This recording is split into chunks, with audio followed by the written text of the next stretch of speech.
violence, this rhetoric. It is absolutely getting worse. And so I applaud the fact that the President of the United States is willing to take time out of his incredibly busy schedule. He's securing peace in the Middle East at the same time, by the way. Talk about multitasking. When the left tells us that he's not, he deserves 10 Nobel Prizes for being able to pull this off, by the way. But when you really look at it, the situation is grim because we are going to keep going forward. Turning Point USA will obviously keep going forward. The tour continues. 6,000 in Utah, another 5,000 in Montana just the other night. A number of us are going to New Jersey tomorrow to get involved in Jack Chitterelli's race in New Jersey with Benny Johnson, myself, Cliff Maloney, Scott Pressler. A lot of Turning Point partners will be there in Wildwood.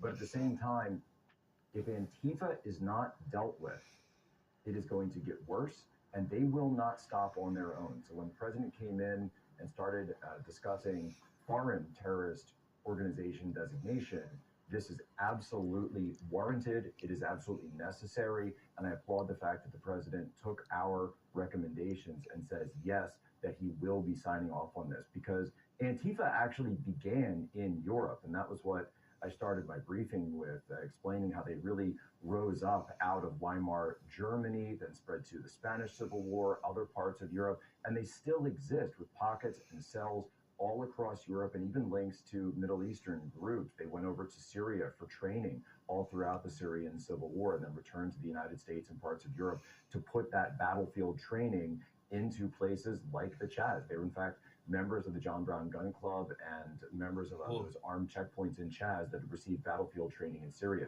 This is a foreign terrorist organization, and if President Trump, when he designates them as such, will be able to use the full power of the U.S. government against them. Well, Jack, I want to have you, CNN was running cover for Antifa last night. I'm going to have you respond to Aaron Burnett. I think I might have been the one that got this clip circulating last night, which I just found it so obscene. I had to post it. Let's go ahead and play cut 112.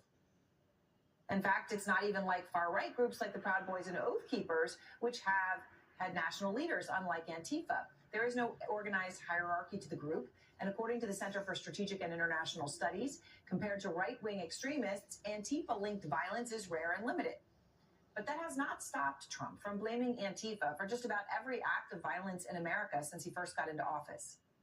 But so, Jack, it gets worse. The study that she cites is about the rise of left-wing violence. It lists Islamic terrorism as right-wing and doesn't include the Tesla attacks or anti-ICE protests and assaults as leftist violence. So there's egg all over Aaron Burnett and CNN's face right here. Well, look.